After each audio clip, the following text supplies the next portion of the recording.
Ladies and gentlemen, welcome to another episode of Sports Nonsense and Whiskey here with the fellas in the cave. -1 still on vacation. Zach will not be joining us. Maybe next week. But I am thankful for Zach, and I look forward to him coming back. Well, that's kind. I didn't have anything nice like that lined up. All right. Well, you know, I wasn't. I miss that guy. I mean, he's a good guy. It has been a minute. Yeah. You see him all the time. We see him Tuesdays. I guess I do see him a little bit more often. Yeah. So yeah. I have to get my Zach fill on Tuesdays. Fair enough. He's normally in the house to tell you you're an idiot when I tell you you're an idiot. That feels good. All right. Well, Tuesday, November 23rd. Pinky, how you doing? Dude, I'm great, man. I'm in a new role at work, and it's we didn't plan this well, so you're just gonna do training all week. Just a virtual training. You know, you pull up the thing. You got to take a test at the end. No real schedule. Easy peasy. Take your lunch whenever. Yeah, hang out. Yeah. So training takes like an hour and a half. You chill the rest of the day, kind of thing. I mean, it took me a lot. There was 16 courses to do. Okay. I've got 3 left. I've finished 10 or 13 in the last 2 days. So I've been getting through them. Yeah, that format is the equivalent of like tossing your kid an iPad and pretending to be a parent. Sure. You know what I mean? Yeah. Yeah. That's a great way to put It's it. called learn on the job. Yeah. It works. Yeah. Oh, no, most of it has nothing to do with what I'm going to be doing. Of course not. But that's why I said learn on the job. It has like key terms. Like I know these terms, and since they use the same terms in like every training, now they're starting to make sense. But yeah, man, it feels good. Feels real good. A lot of my friends are jealous, which is good. I'm thankful for the new opportunity. I mean, good money, no phones, solid no job. overtime. No overtime. Who cares? I care. I made a lot of money on that overtime. That helps. Oh, we overspent? I guess we're some overtime. All right. SP, how you doing? You know, I'm just getting this out of the way now. I'm never watching a Cowboys game with Pinky again. That's not true. Nope, not doing true. it. Not doing it. I mean, I was going to offer to just let me wear one of your Cowboys jerseys. I think that would have helped. No, that would have been insult to injury. I'd be like, take that off at halftime. You know what I mean? Get out of here. I told him, I said, if the Cowboys go to the Super Bowl, I said, I don't even want you in this state. I'm going to pay for you to go. Like, just Aaron's going to send me to Vegas for the weekend. Just get out of here. I don't want you anywhere near here. Aaron will not be at the Super Bowl party with us, is what you're saying? No, absolutely not, man. Yeah, I don't know what it is, dude. Every time I got to sit here and, you know, watch my own personal snuff film with Pinky right next to me. So I was rooting for the Cowboys hard, too. I know. I was actually, like, jumping up out of the couch, like, excited, like, yes, go. And he's just like, I'm in for a letdown, man. Did I not tell you the very first drive? I'm like, I know that drive. I go, that's the drive to failure. I said, I've seen this before. It is the same movie. It's on repeat. When Prescott is not in rhythm, he does not get in rhythm. I mean, we'll get into it more, but I feel like the game plan was lacking, to say the least. I will say, this man knows how to cook a steak, and he doesn't have a grill. It's true. Broil? That takes talent. You broil it or you stovetop? No, it's all pan, dude. You cast iron? All right. I think the cast iron would help a little bit, especially with the butter that you use. Baste it? Oh, yeah, you throw butter in there and basting it. Okay, yeah. Of course. Okay. Of course. High heat, searing it on the outside. Plus, maybe some dope shrimp. Lemon pepper shrimp. Not a big shrimp guy. Well, You missed out. It was good. I mean, I'll down that steak for sure. Don't get me wrong. I'm not a big shrimp guy. Aaron was still like sitting there playing with his. Mine was gone already. I was like, "What are you doing over there?" He went at it for sure. It was delicious. Thank you, my friend. Absolutely. Hey, we had some pretty You good like to drinks camp, too. SP? You like to camp? No, not at all. My idea of camping is a high-end cabin in the woods. Yes. Yeah, I'm not much of a camper either, but I got a bad back. The whole sleeping on the ground thing just doesn't work for me. Yeah, I hear you. And if we go out to like a place that we can do a little cabin and then a little campground, you and Zach are welcome to. Yeah. Be in the tent together, and SB and I will share a cabin. Set up a tent outside for shits and giggles? Nah, I'm good. Or we just all do a cabin. I do enjoy going on a little adventure though. I tell you that It's been a little while, but I do enjoy it. That was something that Aaron said on our trip to Dallas. He was like, road trip with the fellas to a game would be a great idea. So maybe we need to make that Nebraska game happen. I want to do it next year, but I'm trying to I'm holding out hope we can get to a good game. Now, I did have some hope this year. They played 6 top 25 teams and lost by a combined total of like 30 points. They have not been blown out in most of those games. They been really had an opportunity. They could easily be 7-3 right now. Easily. Still shooting themselves in the foot at the most inopportune time, though. So I'm hoping for good things next year. And there's a couple games on the schedule that I'm looking at. It's kind of more so, do I want a guarantee-ish kind of thing where we get a win and you get a really good atmosphere afterwards so that we can go out and hang out more? Or is it, let's go and see if we can get a good game and maybe an upset and everything goes nuts, or afterwards it's going to be just kind of a letdown and we go home? Regardless, and Aaron and I are going to have a good time. We're going to drink and have a good time. Oh, yeah. I just mean like the city gets super dead if it's a bad game afterwards. And if it's a crazy game and we win, that place is nuts. I feel like that's really hard to pinpoint, though. It's like, when do you play Appalachian State? Like, Oh, the schedule's already out. But I want to see how they play Friday. They finished out the season strong against Iowa. Frost has already made a bunch of changes to the staff. He was forced to. He's probably going to lose his job if he didn't make some changes. But he did it. And he parted ways with some guys that people thought he was attached at the hip to as far as on his staff. So, and they haven't, like you said, gotten blown out this year. So I've seen some flashes of brilliance from that team. And honestly, they need to find quarterbacks not named Martinez. I think that would help. Based on what I've seen this year, isn't he a racist? They're not drastically out-talented anymore. Mentally, though, they are still behind the great teams by a lot. Like, they prove that. So that's what's going to be hard to decide. If you don't have top recruits at all positions, you really need to have a quarterback. They're getting them now, and Martinez has shown flashes of brilliance. That's what was so hard about it, is this dude has shown. You heard me talk about it 2 years ago, and I thought it was a for sure thing. He was a dark horse Heisman candidate on plenty of people's lists. Is this the same Martinez? Yeah, and he hasn't graduated yet. He came out and lit a dud. This was his last year. So you're like, I didn't think you could get held back in college. I thought this was a different Martinez because they've had like because of COVID, there's some dudes that are getting a 6th year of eligibility. Oh man, because of COVID. So it's a little crazy. There's a lot of BYU teams out there, if you understand my meaning. Oh yeah. So we'll see. But yes, I do have some things that I'm working on behind the scenes, and I think next year we're definitely going to be at a game, and it'll be fun. One way or another, it'll be fun. I just might not have as much fun after the game ends. Aaron knows what that's like. Yeah. So, he didn't have fun during the game or after the game. Again, I knew it from the first drive. I'm like, we're losing. Like, this is going to be great. What's going on here? At least this week I was so much more prepared. I'm like, oh, yeah, I know what this looks like. And then just kind of started drinking. So I'm like, and it never really got out of hand. The defense played really well. Yeah, it did. But that's the problem. Like, if our defense plays well, it's because our offense is going to do terrible. You know what I mean? It's just, I don't know. I don't understand that team at all. I don't get it. Something's going on. Well, before we start jumping into the world of sports, does anybody have any topics of conversation they'd like to discuss? I saw Ghostbusters. I heard that was really good. I loved it. I heard it was really good. I loved it. There's a lot of critics and reviews, if you read any of them out there, that just talk about it's pandering to the fans, and I heard it's a little bit campy. Like they almost like a Deadpool where they're looking into the camera saying things, Maybe. I've heard there's a little bit of that, but overall I've heard really good things about it. I do think that it is a completely different story. Sure. But it still has that feeling of like Force Awakens. Like, you went in, you were like, this is a Ghostbusters movie. They brought out enough things from the past that every time they did it, when you saw the trap. Yeah. But did you walk out disappointed the same way you did as Force Awakens? I didn't walk out of Force Awakens disappointed. How could you not walk out of Force Awakens disappointed? I was disappointed the second time I watched it.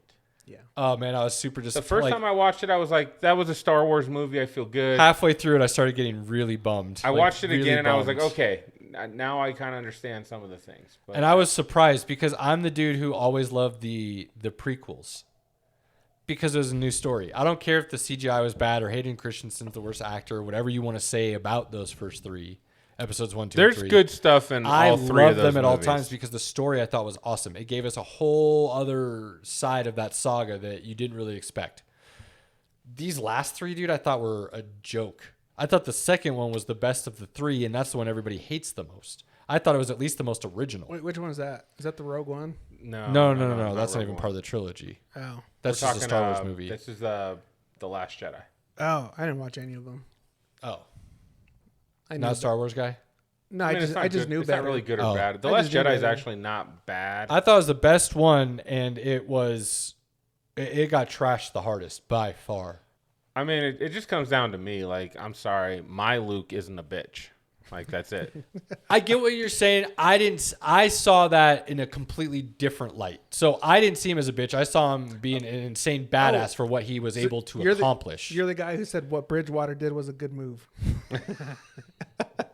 For that team on that staff that's coaching him, yep, I said that business decision was okay.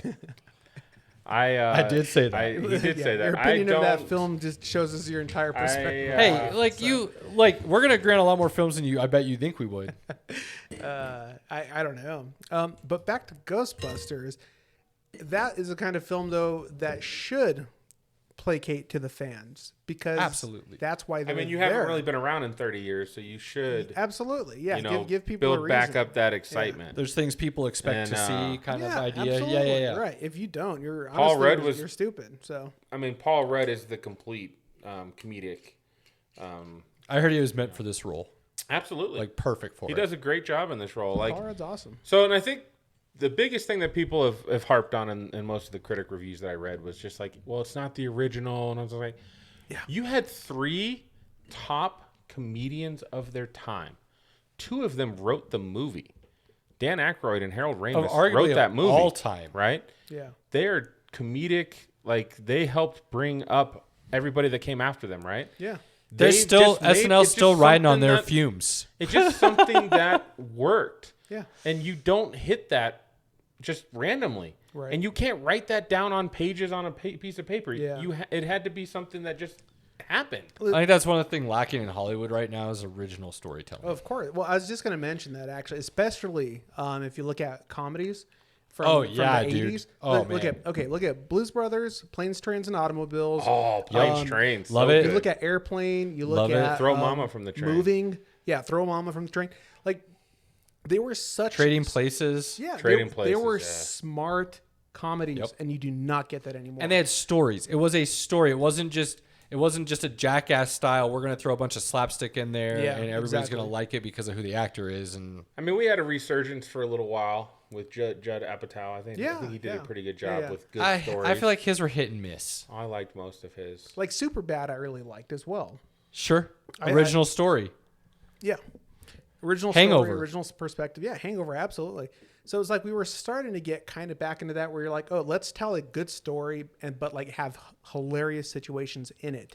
Comedies aren't made nearly as much as they used to be either anymore. No. Well, they don't see the money at the box office.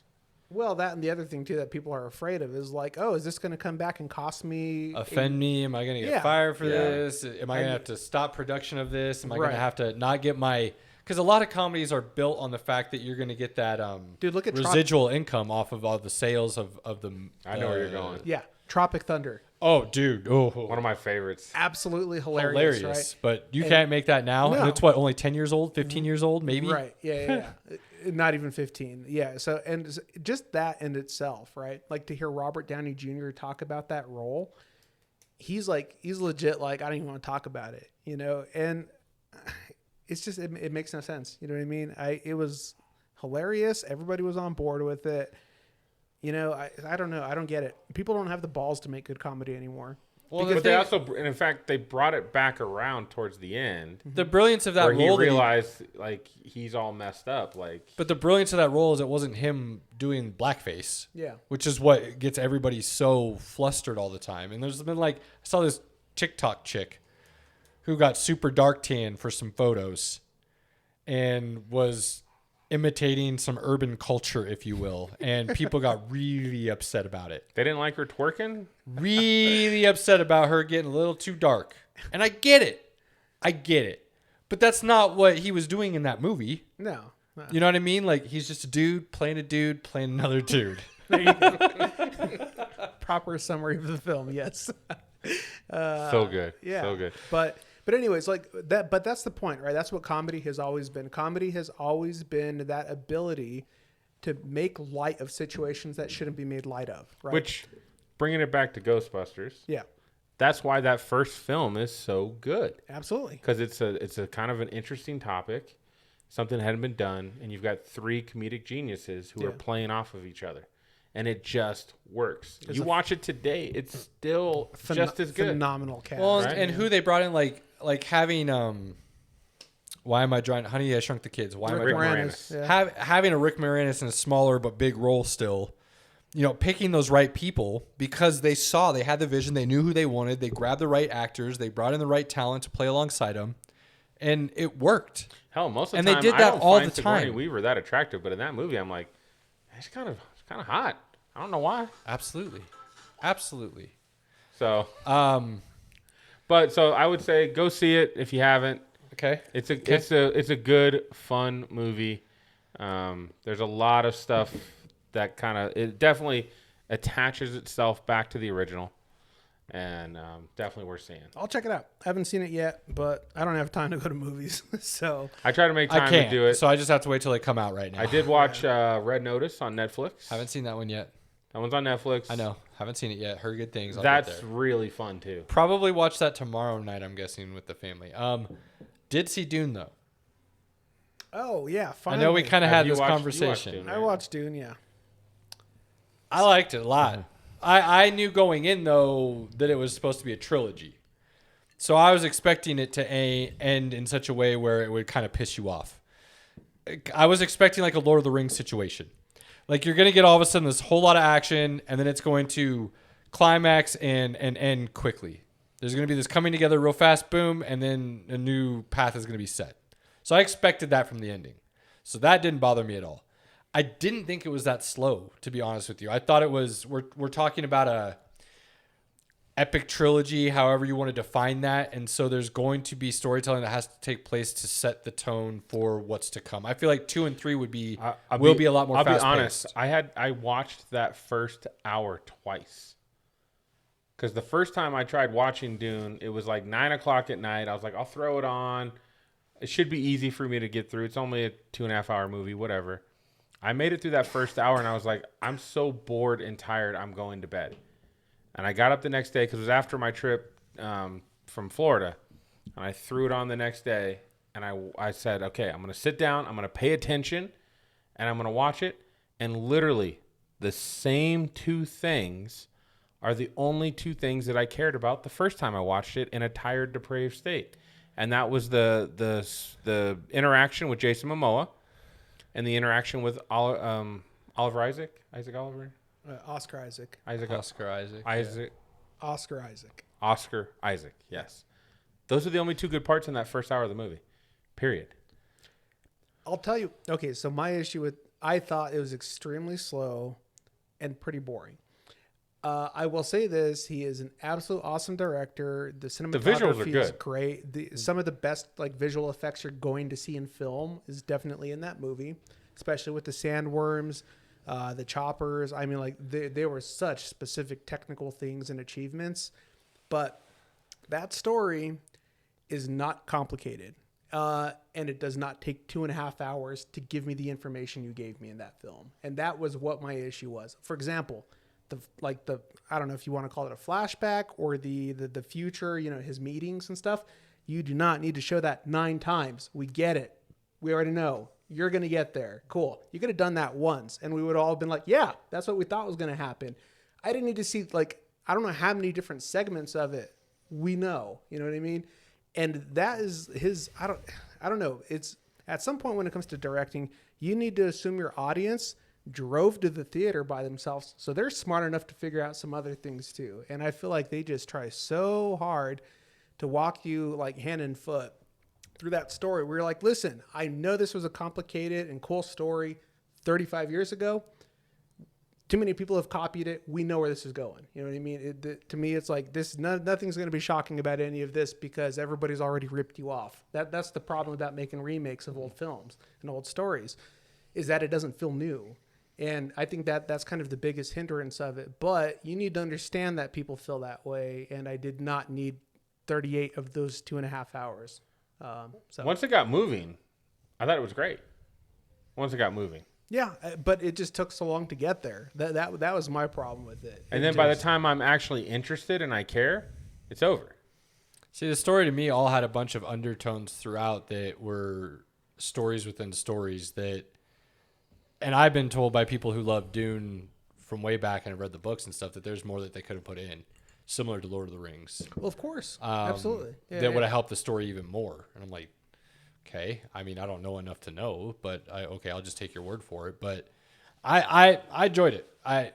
Look, I'm the same guy though who thought 7 Years in Tibet was a good movie, and that was slow and long and yeah. But I just liked the way it was filmed, the telling of the whole story. I don't go back and watch it all the time. I've seen it maybe maybe three times. That's a good movie. I'll give you that. But so like that I don't know.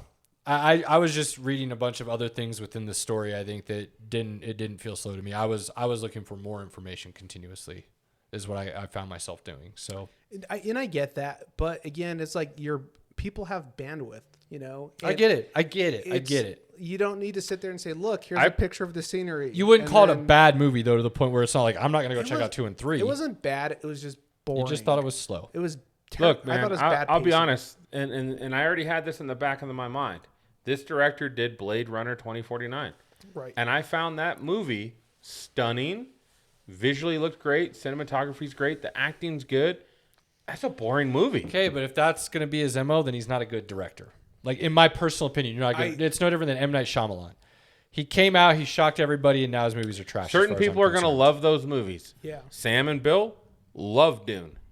They loved Blade Runner 2049. Sure. I've watched Blade 2049. I watched it a second time just to be like, am I just being too critical? Like, and that was a horrible mistake because it was worse the second time I watched it. I haven't seen that yet. I'll admittedly admit I haven't seen that yet. He has I don't know what it is, man. Like he's a little too artsy. Villanueva, right? Yeah. He's a little too artsy, and he wants to make. I'm trying to think of the movie he did do that I did really enjoy. Well, we all know it wasn't Arrival. No, it was not Arrival. I did not like that one. I actually really I thought Arrival had a great pacing. Like that, in my opinion, is his directing. Arrival's pacing is fine. That wasn't the issue in that one. Yeah, I really don't know what your issue is with that movie. I Arrival just is a good didn't movie. like it. All right, but he just likes to hang on shots too long. You know what I mean? Oh, I do like Sicario. Oh yeah, Sicario was really Sicario. The first one was good. Yeah, really Second good. one's garbage, but Yeah, I wasn't as big a fan. I don't of the think it has second one. anything to do with It wasn't. I wouldn't say garbage, but I don't think it was. It wasn't good. It wasn't on the same level as the first one. No, definitely not. But that first cast was phenomenal too. That first one was just. You want to talk about pacing? Yeah, that moved right. Oh my god! But sometimes a movie can move too much. You know what I mean? But the way that was like adrenaline paced from the very beginning, and they were able to hold on to it, was amazing. Okay, so here's where I will give him credit, but here's also my problem with it. He likes to immerse you, right? The longer you sit in a scene, the more you're supposed to like feel you're a part of it. Yeah. But the problem is you have people like me where that doesn't happen, right? I'm like, move on. I don't want to sit here for 30 seconds to admire your scenery. You know what I mean? I'm like, I just want you to get to the next point. So that's where he's always going to be very polarizing, because some people really like that aspect of film and other people like a plot to move. If you love that, it's Blade Runner 2049 is for you. Absolutely. That idea of the shot of a still desert, right? Yeah. Some people are going to say, God dang, that's just beautiful. And others are going to be like, that is empty space. Like, who cares? It's all on your time, right? Like, for example, show it for 3 seconds, right? Show enough of that, of what's going on in there for you to get it. I don't need to sit for 20 seconds. I've also realized that as I've gotten older, I want to be entertained. Like the whole thing of me watching a movie and taking that time out of my life, I want to be entertained. And if I'm not entertained by the story or the dialogue or something, I'm out. Yeah. Did you hear what Ridley Scott just said about his movie that you guys were actually just talking about last week? I believe. Still want to see The Last Duel. Did you hear what was said though? No. It bombed at the box office. Yeah. And Ridley Scott came out and said millennials don't have enough attention span to understand a true story. Did I paraphrase that well enough? That was Pinky? pretty good, yeah. I Flat out said it. I don't think I can disagree with him. Yeah. I mean, But so then what happens to the movie industry if that's truly the issue? I thought our buddy Greg had a really good comment. Greg Wissinger of the King's Herald. His tweet on it was, well, maybe people didn't want to go watch a weird-looking Matt Damon in a bleach blonde bowl-cut Ben Affleck. I mean, that's kind of... I don't think that's fair. What I think would be more fair personally is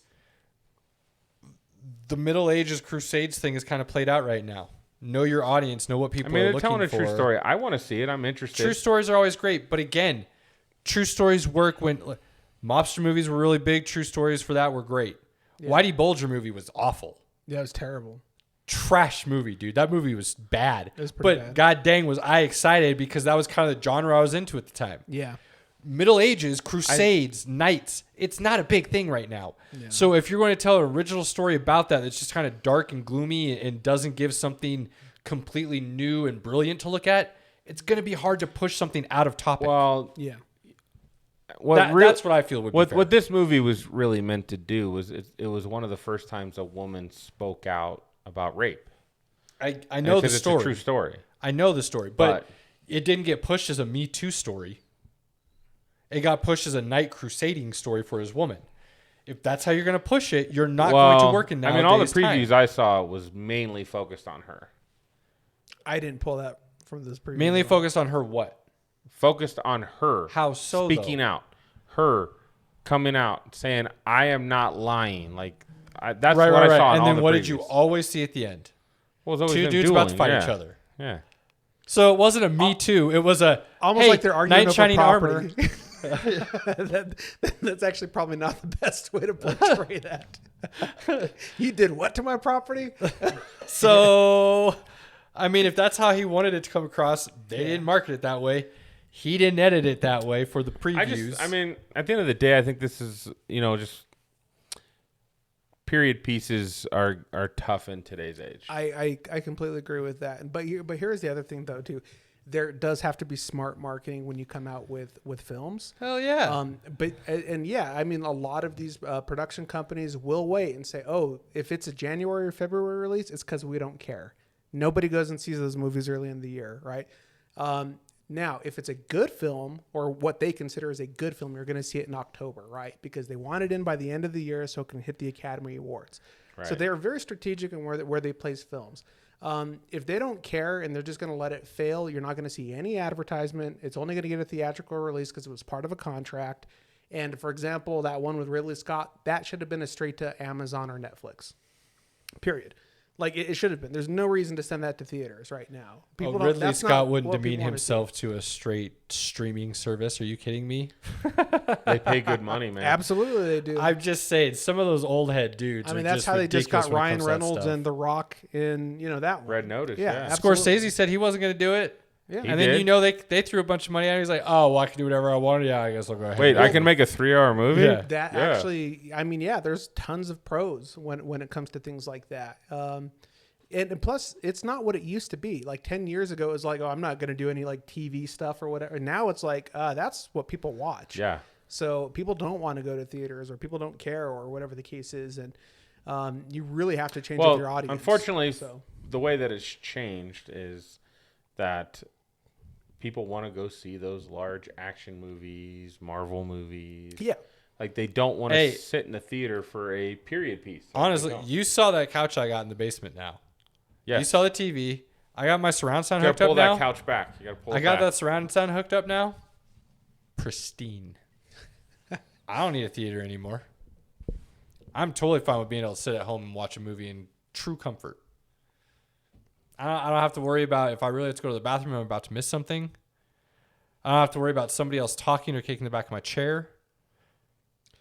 I don't know. For me, it's energy. I like the energy of the theater. You know what I mean? If it's a good movie or it's like, for example, a horror film, things like that. I like the tension. I guess I got too much self energy already that I just. See, I'm always ready for when the I'm at home atmosphere. watching a movie. I've got the wife on the phone. I've got the kids walking in and around, whatever. It's a lot of distractions. Yeah, I want to be Immersed. just in the movie. Yeah. I watch a lot of movies without my wife or when she's already gone to bed, just because I can just sit there and I know everybody's That's what I asleep do. and I'm just right there. But exactly what I do. here's the other thing that I legitimately get like a different feeling in my body when I go to a theater. I fully agree with you. There are some movies that I still like going to the theater for. I'm not saying my little downstairs basement setup is the same as watching like. Oh man, I watched Bond in the Dolby. So good. I'm trying to think of the last like really really good movie theater. Tenet, actually. Tenet in the theater In was the better theater than I watched it at really home. good. Absolutely. That was really good. I was you have really to happy watch with a Christopher that theater Nolan experience. film in theater. Um, That is a requirement to enjoy Really the happy with film. that theater experience. So I have to rewatch it. I'll watch it on my new setup. I'll let you know how I feel. I've never been a big theater guy though. I hated sitting up in a chair that was uncomfortable as long as it was. I always hated going to the theaters. I enjoyed watching movies. I hated the theaters ever since I was a little kid. I always felt like I was never quite comfortable. I don't know. That was just me though. I'm a theater guy. Just get rid of the distractions. Just being at home is a distraction for me. So when I'm not home, I'm not thinking. When I'm in the movie theater, I'm not thinking about the bills I got to pay. I'm not thinking about my crappy kids and what classes they didn't go to. I don't care about anything. I'm literally just Check our backlogs, immersed in the movie. Pinky story times. That'll add up soon enough for you. Right. Yeah. I get where you're coming from, Pinky. I do. I do. That's why I enjoy the movies so much. Any other shows or movies? I'll watch Red Notice. I gotta watch the 10 Rings. I'll be watching this weekend too, so I'll be able to talk to you about both of those next week. I really like the 10 Rings. I think we're gonna sit down and watch Jungle Cruise as a family tomorrow. Oh yeah, we gotta watch that this weekend too. I did check out the first episode of on Hulu. It's called The Great. It's a period piece. Haven't heard of it. But it's like a dark comedy of the guy who plays Beast in the X-Men movies, Nicholas Hoult. You're talking about the newer ones. The newer ones. The Yeah. younger- yeah. Oh, okay. And then Ellie Fanning. And Nicholas Hoult is playing Peter of the Russian Empire. And then Ellie Fanning is playing his newly wife, who's just gotten married to him. And she's from France. So, of course, she has a different idea of, learning and education and Life. life and human rights and all of that. And it is a serious dark comedy, but it is hilarious. Like, literally, one scene that really got me. I hope this will help. She's talking to a woman, and the woman, her chambermaid or whatever, is like, "Oh, are you ready for tonight? Your wedding night?" And she's like, "Yeah." And she's like, "He's gonna caress me, and we're gonna do this, and we're gonna do that, and we're gonna whatever." Dude comes in the room. He's talking with one of his buddies. Game of Thrones her. Comes in, just starts slamming away. She's just like, "What's going on?" Just boom, boom, boom. He's still talking. It's over. He walks away. They go back and get some more drinks, and she's just like, "Wait, what just happened?" The wife and I couldn't stop laughing. It was funny. All right. So it's a very interesting dark comedic piece. But it just started season 2, so it'd been coming up on our Hulu a lot to check it out, and it was funny. I enjoyed it. Dude, I'm so picky with my shows, man. I don't know. I don't know what it is. You might like that. He's a very over the top the crazy character. I watch so much stuff. I like it's dark, ridiculous. gritty, very psychological based. Yeah, it's the kind of stuff. It's really funny is my wife, when people come over and they go to turn on the TV and throw on Netflix or Hulu, she tells them they have to go to mine. And if anybody kind of looks at her, she's like, "Oh, you can't. Mine's all horror and dark and depending on who it is, I'll be and murder porn and." So it's she doesn't want people going to hers because you got to scroll through a lot of stuff before you find anything remotely most people are going to want to enjoy. Yeah. So she's like, "Yeah, go to Caleb's. It's gonna be cartoons and the most popular movies, and There's one in every relationship. We're man. we're the wife and I are pretty sabbatical. We like comedies. That's like our thing. oh, anything we watch together is on mine. Literally, because you're not. It's funny. It's funny. Speaking of shows, segueing into sports here a little bit. Bud Crawford put on a show this week to the point where his opponent, Sean Porter, announced his retirement after the fight. Wait, what's this boxing? I don't even know. Boxing. Okay. That's what I'm waiting for too. I'm like, I thought it was. I just wanted to make Terrence sure. Bud Crawford, right now, in my opinion, is the best pound-for-pound fighter in the world. Pew, pew, pew, pew. I mean, that might not be a hot take. I don't know. I don't think it's that high. He's like 38-0. I've heard you mention his name, so Huh. at least we got that going.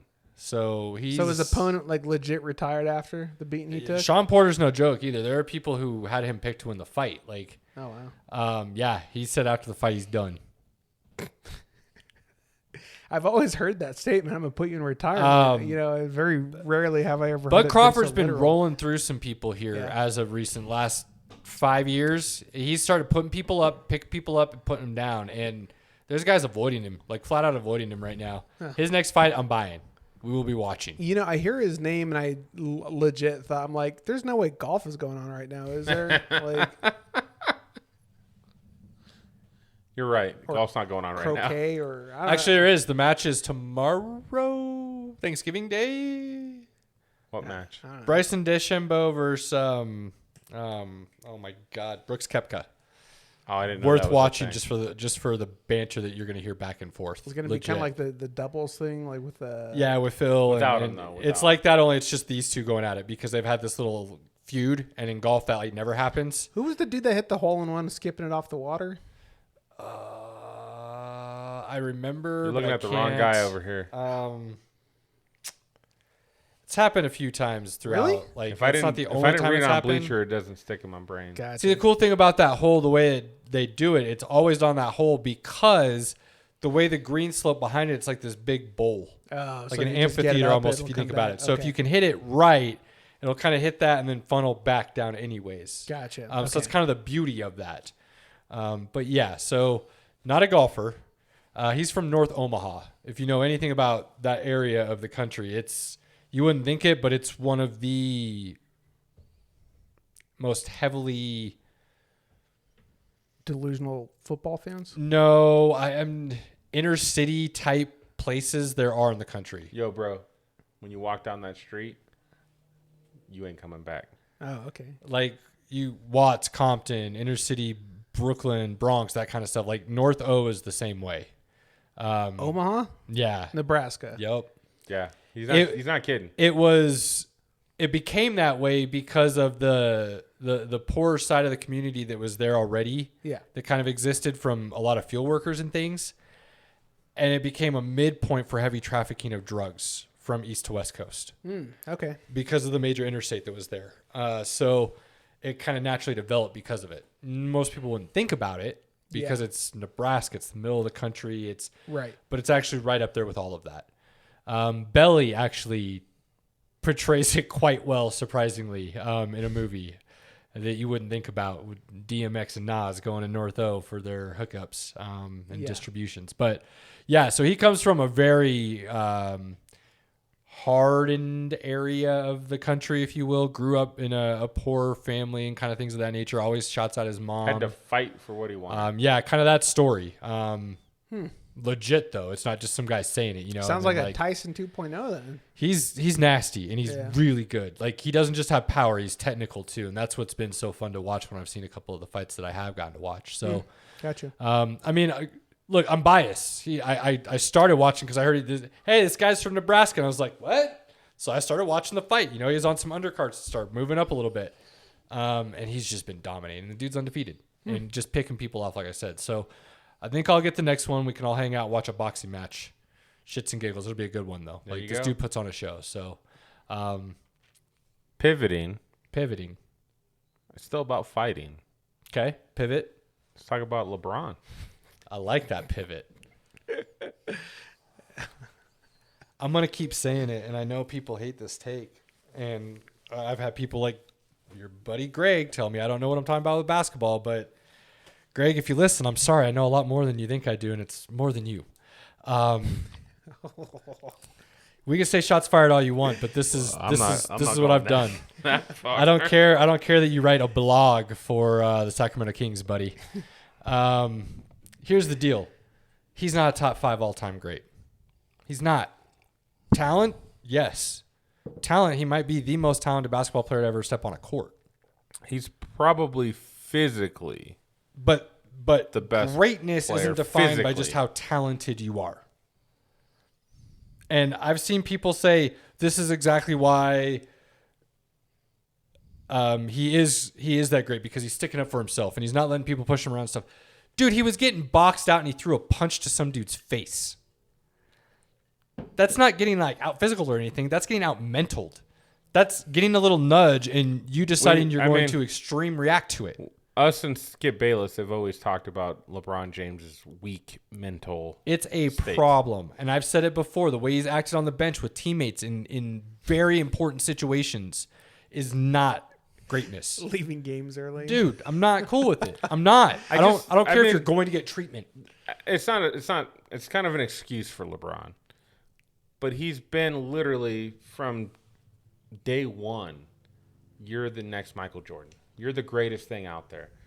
So I think the issue he's always had is he's always trying to chase greatness.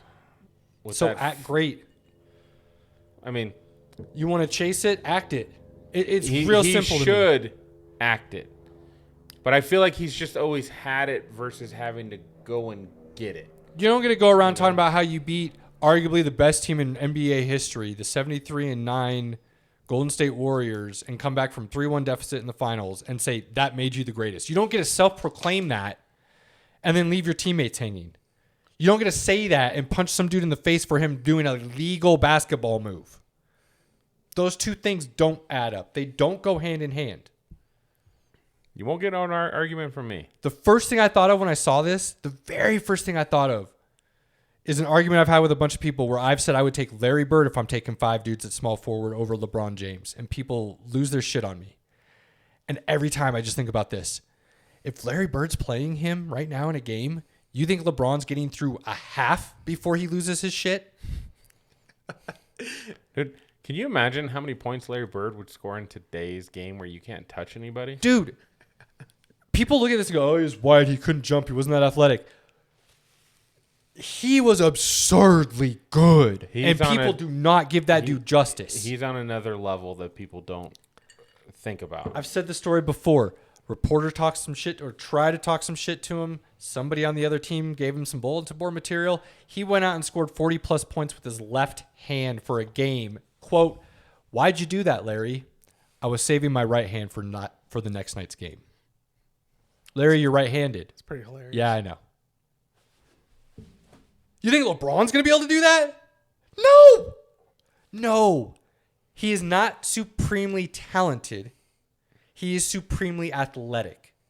And for whatever reason, people have a hard time separating the two things. Yeah. No, not at his size. Not as his size. Period. Dude is supremely That dude's like 6'9", like athletic. 270, and he's ripped. Crazy athletic. That does not make you supremely talented. LeBron has a lot of the basic fundamentals. I'll give him that because a lot of NBA players don't. And it's mind-boggling to me that they don't. You know, I mentioned this before, too, because you're talking about mental and, like, how things, whether or not they get out of hand or whatever. Like, for example, Rodman, he was, like, one of the kings at that. He would get in your head. He would mess with you. Like, what he would do to Shaq just to, piss him off. Yeah. But the thing is, Shaq never swung at him. You know what I mean? Matter of fact, he even... They had some scuffles. They did get in the scuffle. Yeah. But you want to know what, though? Like, it was so intentional. Rodman's teammates would pull him apart to be like, hey, yeah, you did it. You know what I mean? Like he had a goal. He'd be like, it was expected as part of the game back then, too. Absolutely. Like a little, they were kind of enforcers, if you will. He was the enforcer, yeah, absolutely. But the other thing about Rodman is he's crazy talented. Yeah, absolutely. He knew the crazy game. talented. So he backed it up with this play. Right. So you can, that same thing with Larry Bird. You can't just get in somebody's head. Like, I'm going to draw a blank on his name now. Gosh dang it. It was about 10 years ago now, LeBron was playing with the Heat, Indiana Pacers, Eastern Conference Finals. Why am I drawing a blank on the guy's name all of a sudden? Blew in LeBron's ear. Does everybody remember that? I think I remember that, yeah. They were kind of at the end of the court. Free throws were going on, and he wanted to get in LeBron's head, and he blew in his ear. Yeah. And then LeBron went and smoked him. Like, LeBron's not scared of you, bro. You trying to get in his head by blowing in his ear isn't going to do you any good. Right. You're not going to back that up. Now, if somebody does it and can back it up, i.e. Larry Bird, Dennis Rodman, and they're going to keep coming at you, that wears people down quickly. And that's also how you get respect, though. I mean, because the point where I was getting at with that is like Shaq down the road, after it's all said and done, he said, Dennis Rodman was the only guy who can guard me. Yeah. You know what I mean? And like, but that's like the point of that. You know what I mean? Is Look like, at Jordan going through getting beat, mauled against Detroit for 3 years. Getting beat up by the Celtics for 3 years before he was able to break through. And people talk about how, well, those teams aren't as talented as who LeBron has beat, who Kevin Durant is. I don't want to hear that nonsense, man. Like, you don't get to go back there and play street ball with these guys and think you're okay. Yeah. You go up for a layup, and they're going to put you on the floor. Right. You're only going to do that so many more times before you don't do that anymore. But we all, I think we all kind of share the same opinion about LeBron. How that guy responded after the fact, though, I think that was just way too much. Here's what really, really frustrates me, too. Isaiah Stewart went way over the top. I don't know what LeBron said to him that finally set him off, and they were face-to-face for a good 30 seconds talking, it felt like. And then all of a sudden, Stewart snapped. Yeah. Snapped. Like, end up in prison kind of snapped. Yeah, dude, and he could not be held back, and LeBron just kind of stood there and, like, looked at him all funny. Yeah. And nobody's talking about it, but my initial thought was, what did you say to this man? Right. No joke. Because it sure as hell wasn't, my bad, bro. I'm sorry. I took that too far. Because if you had said that and repeated it more than once, that dude's not snapping. Yeah. Like, that's just not going to happen. So what did you say to that man for him to finally blow up? Nobody's talking about that. The other thing nobody's talking about is, well, LeBron's not a dirty player, so you could see in the video, like, as soon as he did it, he turns like, oh, my bad. Like, you can say, oh, my bad, and still intentionally mean to punch somebody in the face. Right. Yeah. Which he definitely looked like he did. Anybody who grew up with siblings know that's exactly the case. Yes. Well, it's when you punch them in the face, you're like, oh, damn. Oh, sorry. Right. So I think he's getting a pass from the media in general. I think he's getting a pass from a lot of NBA players. Look, I'm never gonna deny the man's talent. Is he supremely talented? No. Is he supremely athletic? Yes. Does that put him in the echelon of all-time greats? Yes. Does it get him in my top 5? Nah, I don't think it does. And I know I'll catch heat from that from many people for a long time. I don't care, though. I've got my own standard of what that means to me. Sure. We're in like a different age, though, because, you know, when we watched Magic, Jordan, Isaiah Thomas, Clyde, Larry Bird, like Hakeem Olajuwon, Patrick Ewing, like we saw really good, talented players that had to work hard every game, physically, mentally. Like we saw them. These are great players. Karl Malone, like, and I feel like, you know, today we just don't get as many of those great guys. They're all good. They can all score, but you know, when the heat's on, it's like, they have all the technical ability, you know, but it's like none of the stuff that brings the character, you know, to it. And I think that part is sad. Like, I think there are some still. I think Steph's putting his name right now as he's going. He's putting his name in the greatest point guard conversation of all time. Well, I mean, he's definitely one of the greatest scorers of all time because he can literally shoot the ball from anywhere on the court. Right. Even behind the half-point line. Doesn't matter. He can still make it. I'm in love with what he's doing right now. He's literally a walking cheat code, man. And the thing is people are saying, well, yeah, he's doing that shooting and everything. Well, yeah, he's still averaging like 5-6 assists a night, couple rebounds, a steal. The dude is playing an all-around game. Is he the best defender in the world? Could No, he do he's that not. in the 80s or 90s? Probably not. It's hard to say. I still think he's going to be a great shooter even me in those personally- eras, but you could hit guys back then. To me personally, supreme talent. Let me rephrase this, because I said LeBron James is supreme talent. He's not supremely talented. Does that make sense? Sure. Do you understand where I'm drawing the line Yeah. there? Okay. When you are supremely talented, I think you can play through any era, any decade, any style. To me, when you are that talented at any one given thing, you cross timelines, and it doesn't matter. Like, to me, Bob Cousy, phenomenal, crazy in his day. Correct. He's good enough to where if you put him in today's age, he would be able to do the same things that the great point guards are doing now. Would there be a learning curve? Yeah, maybe. He'd have to catch up a little bit. But when you're that talented at something, you see the game differently. When you're an all-time great, your mind works on a different level. You're able to comprehend and see the game in ways that nobody else is. And to me, that definition for me allows you to trump any style, any era, any could he if he couldn't. I've never questioned could LeBron play at any point in time in the NBA history. Never. That was never an issue for me. He's so physically gifted, he could play at any time. I know people question Steph Curry. I don't. It wasn't always a physical game. The 80s, the late 70s, the 80s is where that really developed into the 90s. And then it's gone away. That wasn't always the way the game was played.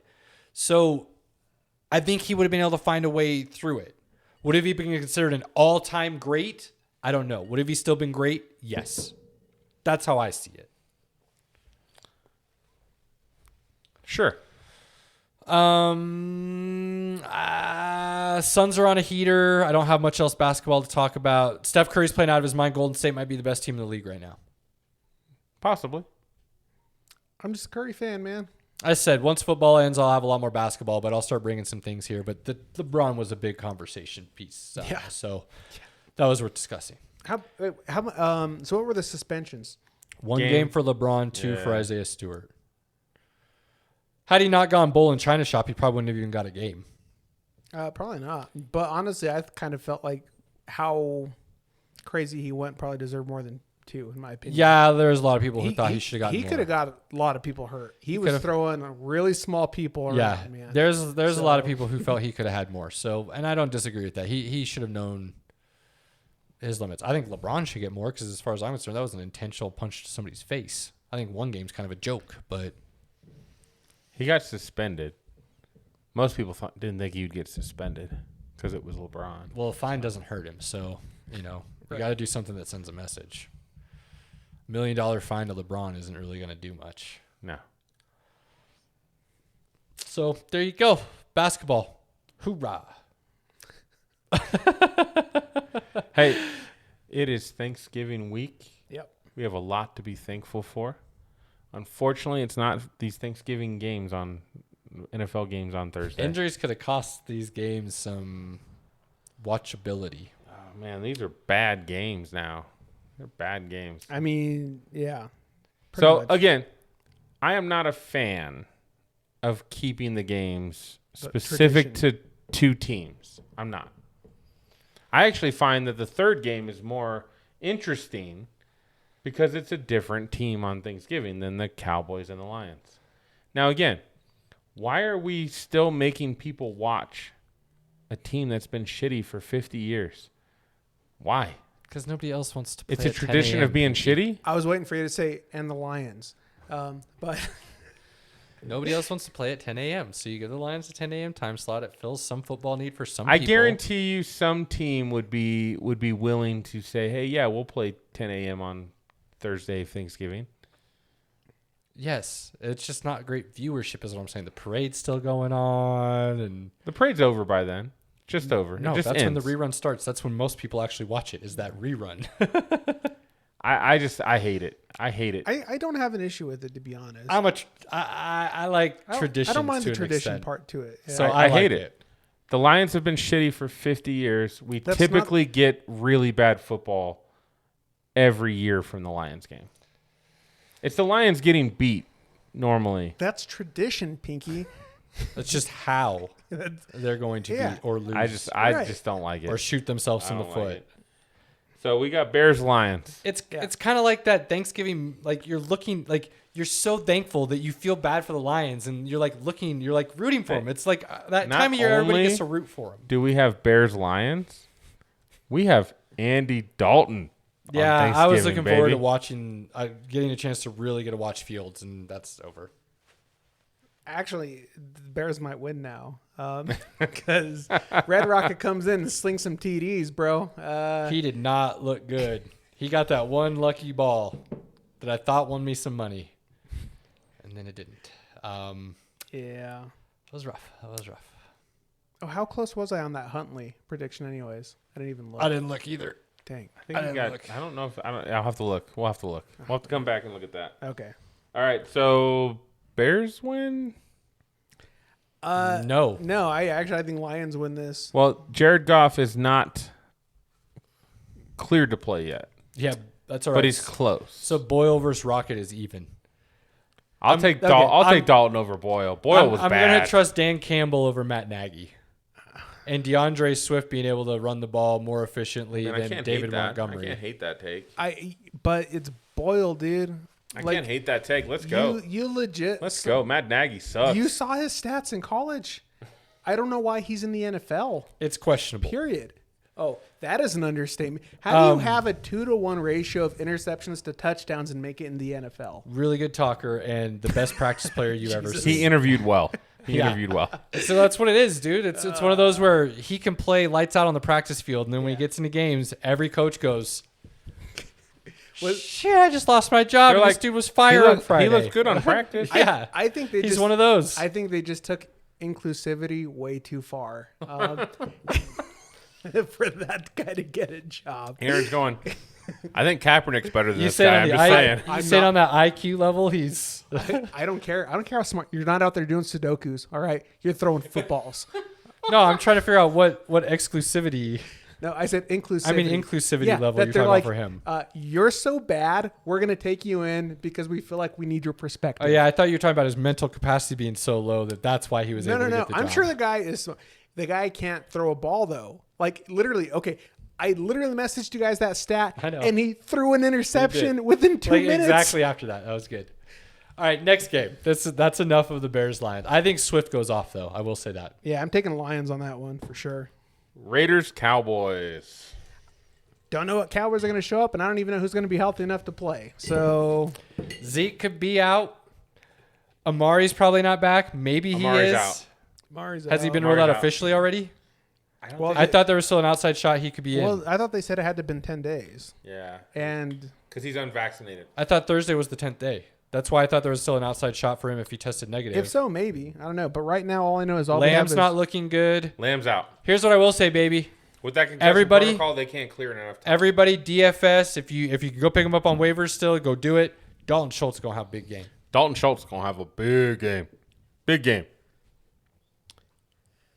I don't know if it's going to matter. He's going to have a big game. I wish, dude. You know what? I don't know what is going on with Hey, that team. can Micah Parsons cover Darren Waller?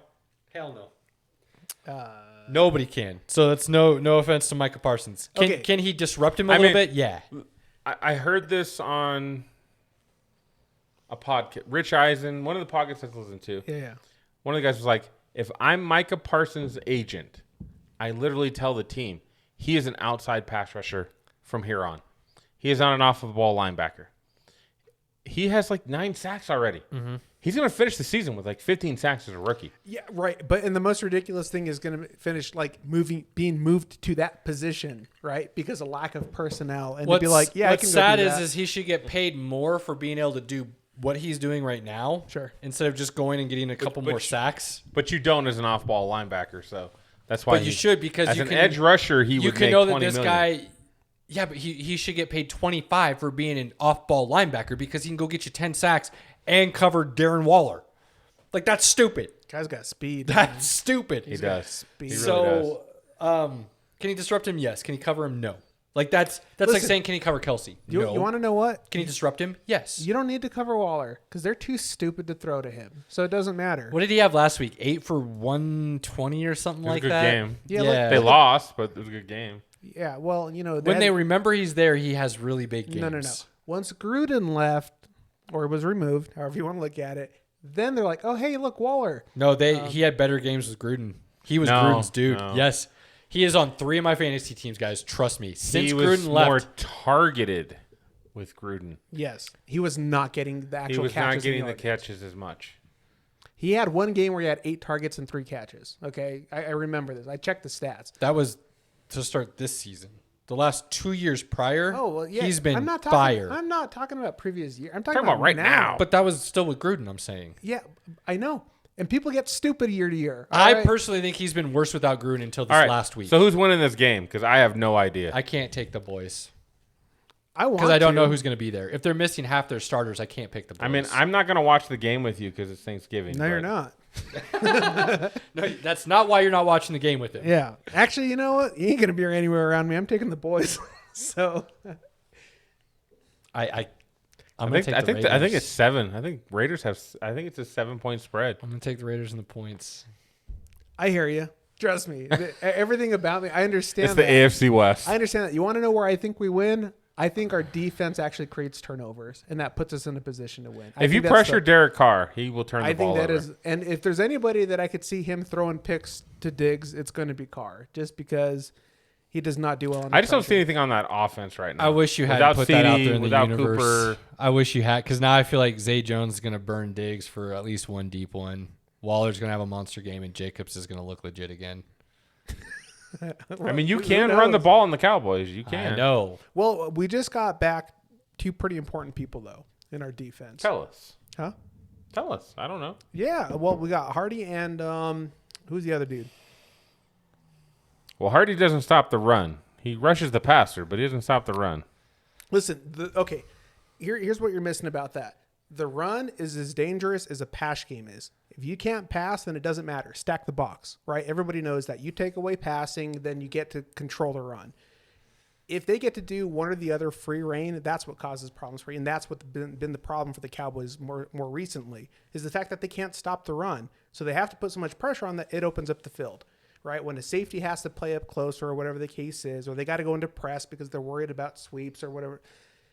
All those things they're compounding effects. So the more you have control of that line of scrimmage, I feel like you should stop talking, SP.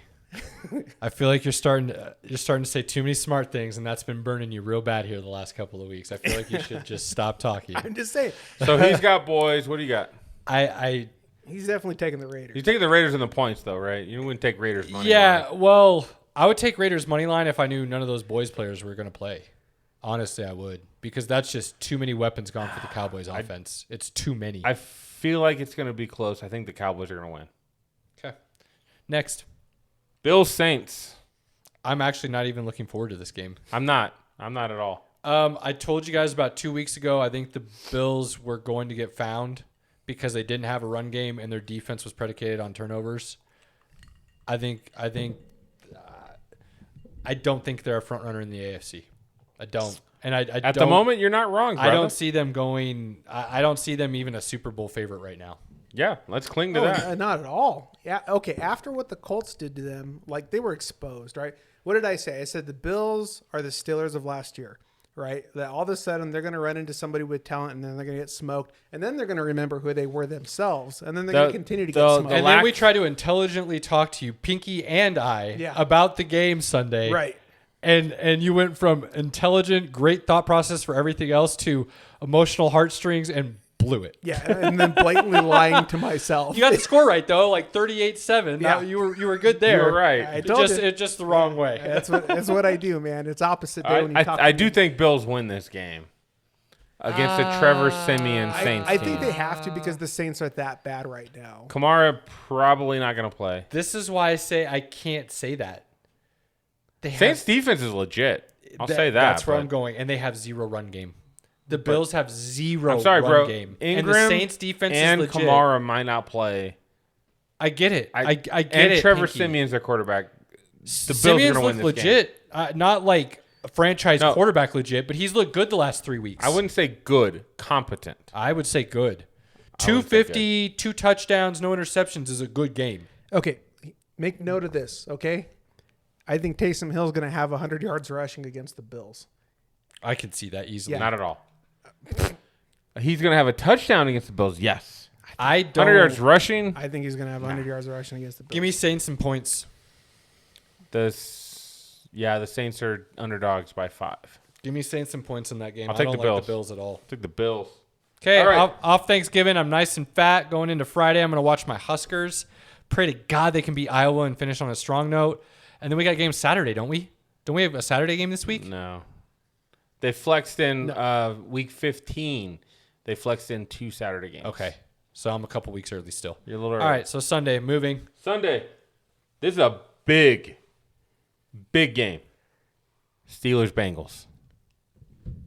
I think Bengals win this. I agree, and I think Mixon has a big game. Okay. Why is that? Steelers have not Is been TJ great Watt against the still run. out? I don't care if he's out or not. think- Steelers have not been great I think against he the run is. this year. And the games when I looked this up, so I can't remember my exact research myself, so I apologize. But it was like the games when Mixon had like 18 plus rushing attempts, the Bengals were like 5-1 or something like that. It was a stupid stat that I kind of caught out of nowhere just looking at my fantasy teams. So when Mixon gets the ball and they run first, they dominate. Those were the games where they really look good. And I feel like they're starting to figure that out after last week. You And can run on the Steelers. I think Mixon has a big game. I don't think this is going to be a Jamar Chase 100-yard 2-touchdown. I could see him having 100-yard and 2-touchdown, but that's not going to be what catapults him. I mean, That's I gonna be can more see him garbage having time a stuff. touchdown, regardless. Him doing that big stuff would be more garbage time as the game's kind of being put away. Well, it depends. I Like, see Bengals dominating this, actually. last week, they didn't have Minka. They didn't have TJ. And they didn't have one of their other secondary players. So if all 3 of those dudes are out again, Bengals for sure. Yeah. Here's what I do if I'm playing the Steelers offense. I'm bringing heat for days. And Sure. I am going to force them to run the ball against me. Sure. And I don't think they can do it. As good as Najee is, I don't think they can. I think he could do 100 yards off of 25 carries and a touchdown. Great fantasy game. But I don't think that translates to in-game success for the Steelers. I think that would cause a loss for the Steelers if that happened. Big game, though. Like it. I like Bengals, too, though. I like the Bengals in that one. This one's really, really good.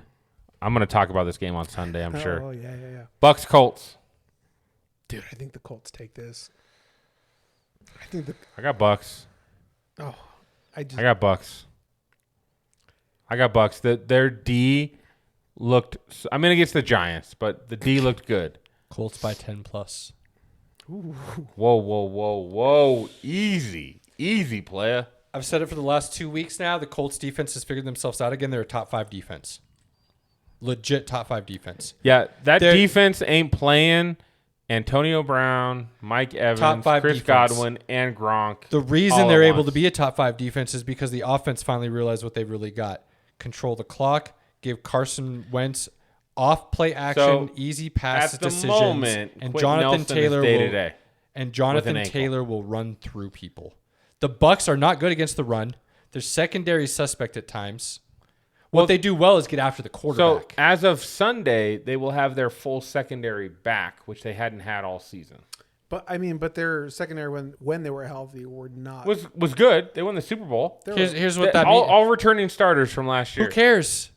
They're not stopping All the run returning game. starters. They are not stopping that run game. And off that run game, everything works. If And the Quentin Nelson Colts- doesn't play, they're going to stop that run What game. did we all say about the Colts at the beginning of the season? What did we all say about the Colts at the beginning of the season? We were all really high on Super Bowl JT. contender. Yeah, absolutely. I'm taking Bucks. They figured themselves out. The Bucks are still trying to figure themselves out again. I'm not discounting the Bucks like I did last year, but I think the Colts win 10 plus. The Bucks have not looked great to Can me. we and write unbeatable. that down? Yeah. Can we write that down. I Colts did. plus 10. Yeah, Good. I did. I've got the Bucks. Yo, let's just be honest. Bucks are 3-point favorites. I'd I'll say take I'm the a good Bucks. 70+% on some of these that I've been calling out here recently. Well, we need to get together because, Yeah. Go back. You've been writing them down, haven't you? huh? Yeah, I've been, my opinions. Oh, not everybody else's. Gotcha. Not yours. He's like, I don't give a shit about your opinion. Apparently, All right. Apparently, I got to listen Well- again though. Where are you at?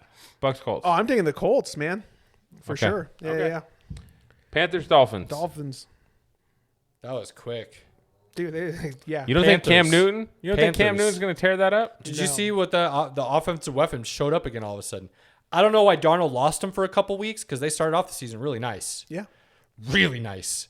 So I don't know what happened there. I don't know if Darnold gets his job back. I don't. Darnold does not get the job back. I'd be hard pressed to see that happening. You did not pay Cam Newton that kind of money for a year. Cam looked good though with those weapons. Yeah. They beat the Dolphins. I don't think so. I don't know, man. I don't know. Tua's look good. Yeah. Now finally we're on your train, and you're like, Panthers. Oh, I just think the Panthers are a better overall team right now. I'm not saying Tua's good, bad. man. Tua's look good. What the hell just happened? I'm finally on the Tua train. He finally looks like what you said he was going to I'm be. at the back of the Tua train.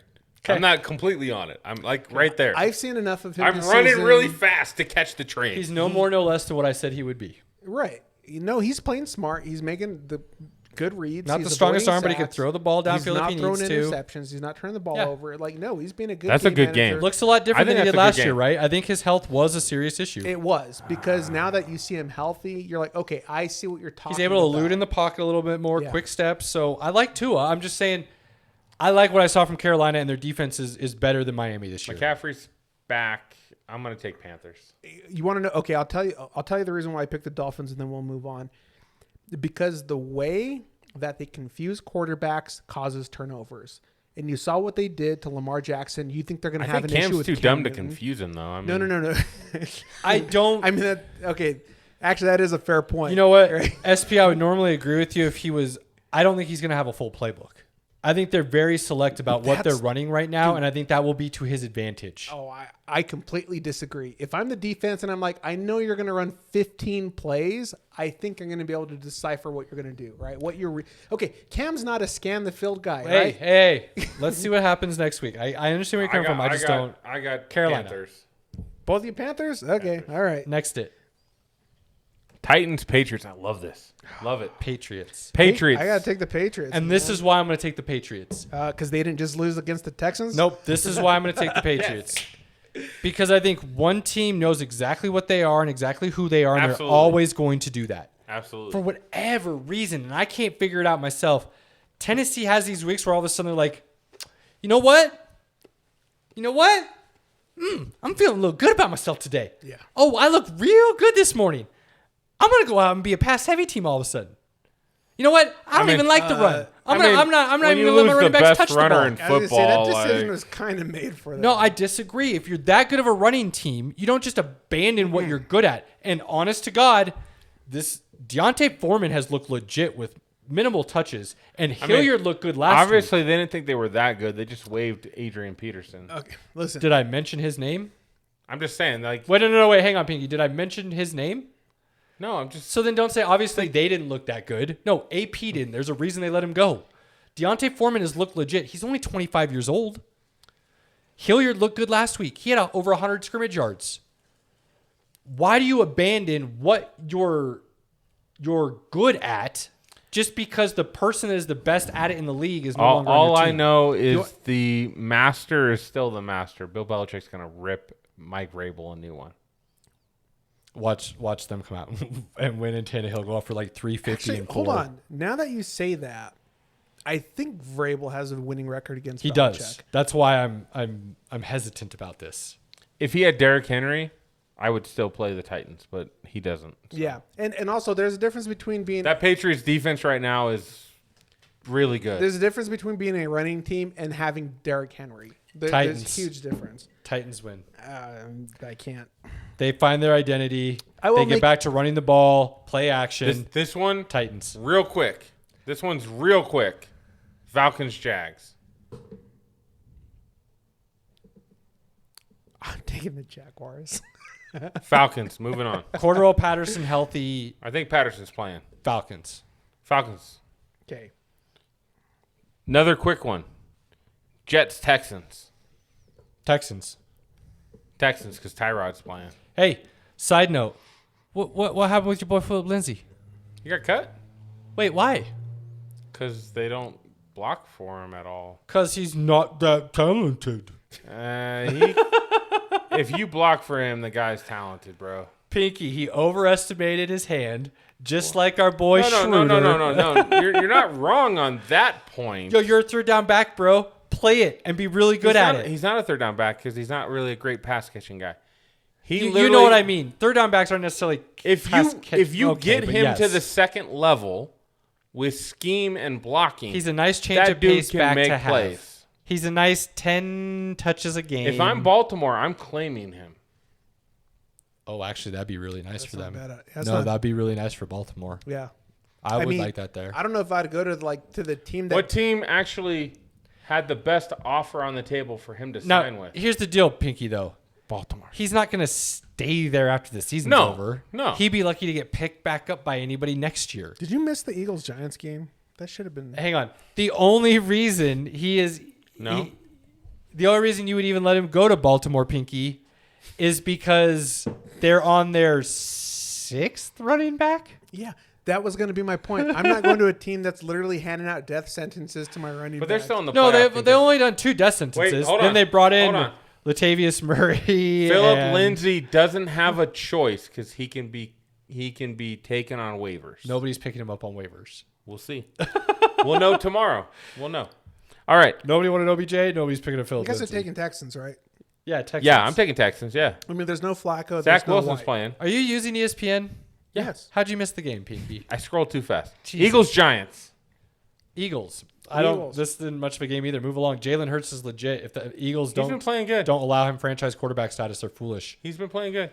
Use those 3 picks to build around him. Dude, he's only getting better. Exactly. Use that capital, especially and with improve. Smith. Yeah, you get. And I've heard people say, "No, you can use that and go get Deshaun Watson or Russell Wilson." Why?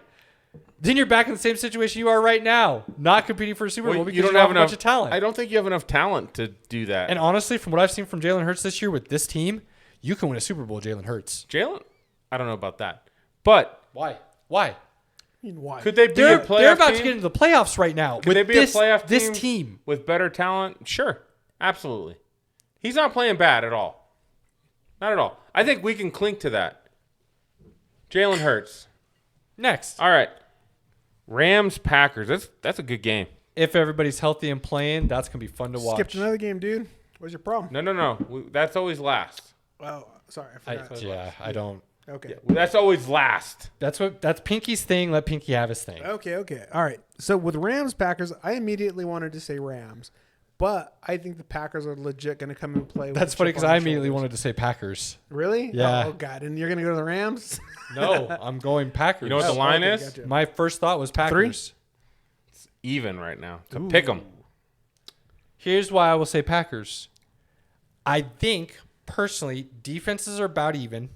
The way they've been playing over the last 6 to 7 weeks. You want to compare talent across the board, we know what that's going to get you. But I think the way overall they've been playing, even, push. I think the Rams are going to take this. Dang it. I think the passing game is going to be even for the most part. I think the Packers actually have a slight edge in the running game. And I think that's where they can. With or without Aaron Jones, though, because he's questionable right now. Without. I think Dylan is still bad. I think Dylan's a legit. I'll take the Rams. I think Dylan's a legit back. So I like Packers. This one's split, man, because my first thought was Rams, too. Rams off a bye week. I like the Rams. Well, I'm going to have to check to see how they normally come off bye weeks. And then I'll give my opinion on it. Vikings, So Packers. whatever that research tells you, pick the opposite. Okay. I'm really bad at this. Vikings, 49ers. I'm taking the Vikings, dude. I think they're playing good, and they do well against the run. You know what? If Elijah Mitchell plays, I will take the Niners in a slight edge. I still like the Vikings. I do.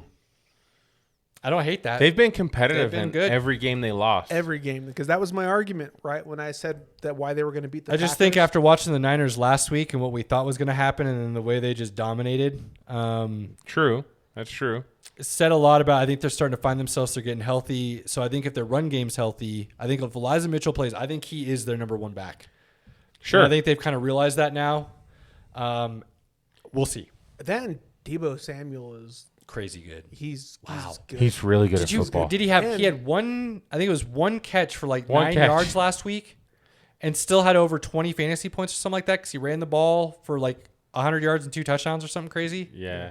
Like That and when you have that kind of talent, and you can put that kind of talent anywhere on the field, and you're a coach that's smart enough to use that talent anywhere on the field. Right. Most coaches wouldn't do that. Yeah. And Ayuk is actually looks like he finally came. He out might of have a broke coma. out last week. Yeah, he might have broke out last week. He You're came right. out of a coma, man. You're He's right. He just showed it. Oh, I'm a football 49ers player. are the favorites by 3. I understand why. Trust me, I do. But I still think the Vikings are smart enough on how they control run when it comes to their defense that they could beat the 49ers. I don't think it's going to be an easy win, though, at all. Okay. Browns, Ravens. Jesus, how many games did you skip? None. Just I feel one. like you were getting ready to talk Broncos, and now we're going through half the NFL schedule. Browns, Ravens. I gotta have to go with the Ravens. I mean, wait, Lamar's playing, right? I think so. Yeah, all indications. Yeah. is He's going to play. Okay. Even though Because he was just out for Browns. stomach bug or something. Browns and Chubb has a big game. Yeah, no, Ravens. I'm talking 150, 2 touchdowns kind of. Oh God, Big game. All I right, mean, they barely beat the Lions, we're right? going full fiction on this one, huh? They barely beat the Lions. Why is that bro. fiction? That's not an abnormal Chubb line. It's not, but they barely beat the Lions. For a I divisional get it. game. I get it. I For- get for a it. divisional game. I got a feeling. Baltimore's 3.5-point favorites. Well, that's hard to put on paper. I have a feeling. Let me pull. I get it. I'm just saying. Look, it's not like you guys think Baltimore's going to blow them out, right? I don't. I feel like it's going to be a big game for Chubb, which in my mind that means they've kind of controlled the clock and they're able to grind it out. I got the Ravens. I got Ravens too. 17-14 kind All of right. game for me. This one's a turd. Broncos. No, no, that's not a turd. But There is one. Seahawks, Washington. I don't think that's a turd. I think That's that'd a be a fun turd. game to watch.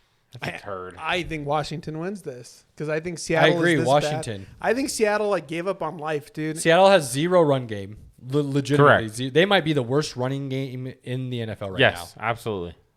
I would be lining up Metcalf in the backfield at this point. I don't see why not. Honestly, There's the only way he's going to get let touches. him bruise some guys. I don't think the offensive line can give Russ enough time for him to really go off against that front four of Washington. They've started to play better here the last couple of weeks. Yeah, that's the other thing too. And Washington has offensive weapons. They really do. McLaurin has been playing solid. F1's back. Yeah. And Back, he's just legit. yeah. Well, I don't know. Is Gibson around? Yeah, Gibson had a good game. Did he? He had almost 100 yards rushing. The dude is balling, and I say balling loosely for my balling terms. Loosely in the sense that dude's playing with a fracture in his leg as a starting running back in the NFL, and he's still getting 70-ish plus rushing yards a game. That's crazy. They didn't use him in the passing game this last game, but They need to do more, and I think they will as he gets healthier. Because it's basically been said it's going to heal on its own. Like him playing on it isn't going to make it worse. Apparently, that's why he's been playing on it. It's just dealing with the pain. As he gets healthier, he's been more involved in the offense. I mean, anybody can score on Seattle. So Washington next. Seattle Washington. bad. all right, last game of the week. A turd. I don't think it's a turd. I don't. I do want to know, do the Chargers show up? Chargers Broncos. Do the Chargers show up like they did against the Pittsburgh Steelers? Now, the Pittsburgh Steelers had 3 major defensive starters out. That played a big factor. Yeah, of course. And they had to have a huge 55-yard touchdown at the end to win the game. The Steelers were down 17 points and they came back. That shouldn't have happened. Right. Eckler scores 4 touchdowns. You should not be losing the game at the end. Yeah. Which is ridiculous. And I think it's pretty funny, though, right? That the whole conversation at the beginning of the season, who's better, Eckler or, Taylor? Taylor puts up 5, Eckler goes up. It goes up 4. Yeah. I mean, it was a nice effort, but Eckler's good. I'm taking Taylor. Yeah, all day. Here's why it's a turd, Pinky. The Broncos have decided that purgatory is better than winning. That's what I feel they've decided at this point. They don't want to just lose and rebuild, but they're not going to do what it takes to actually go all in and win either. But this coaching staff still believes it can win. And how does Garrett get fired before anyone on your team? I'm just curious. I don't know. I don't know how the special teams coach I'm has confused, been, dude. on the team for Why do 3 you keep years. bringing up the special teams coach? That dude's bad. How does the head coach still have a head? He brought in the offensive coordinator, Pinky. I agree. He brought in the special teams coach. Bro, I would have fired Fangio a couple weeks ago. I would have made Munchak the coach because he's been a head coach before, and I would have rolled. But It's bad. It's bad. Now, back to the game. I can't with this anymore. I can't with this. They just signed 2 wide receivers to big contracts, and one of them wasn't their first round pick. I don't find anybody saying anything bad about it but you. Nobody. I looked. I literally Googled it, interneted it. I went as deep as I could go. I could not find anybody. You know why Pinky hasn't found anything bad? Because the national media isn't talking about it. And the Denver reporters all think it was good stuff. Why? I don't know. Why are you paying your arguably 2 and 3 receivers when you don't have a quarterback and you have holes in other places? You paid them so that you can get a quarterback next year. You're betting on Rodgers, Wilson, or Watson being in Denver. And if those 3 don't come, you are screwed. You got to try something, right? But if you don't have them at all, because both of them were going to leave, then... I agree with you there.